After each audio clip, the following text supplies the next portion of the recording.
Web Performance Optimization, OWPO, or front-end performance, is an area of web development concerned with making websites faster, not only for the initial load into the browser, but for any user interaction or additional loading thereafter.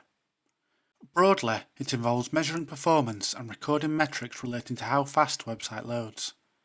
This should be continuous and supported with processes such as performance budgeting.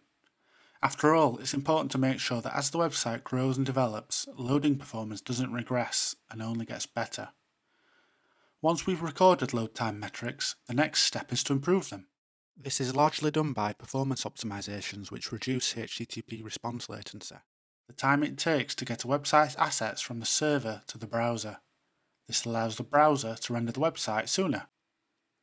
Web performance is also heavily influenced by psychology and the user's own perception of loading.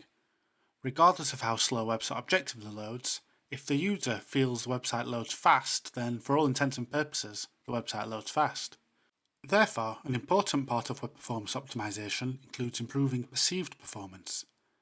This is all about creating a perception that the website is loading faster than it actually is, and where that's not possible, helping the user deal better with the wait.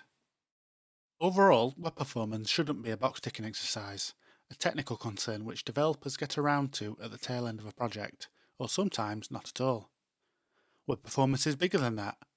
It's about making the website accessible to the widest possible audience. It should be a concern of everyone in the business who is invested in the success of the website, not just developers. Good performance can be an asset to a business, whilst bad performance can be a disadvantage, or worse, a liability leading to lost revenue. Being a little more specific, web performance is about accommodating users, looking after users, improving conversions, search engine optimization, and perceived performance. In the next few videos, we'll explore each of these points in more detail.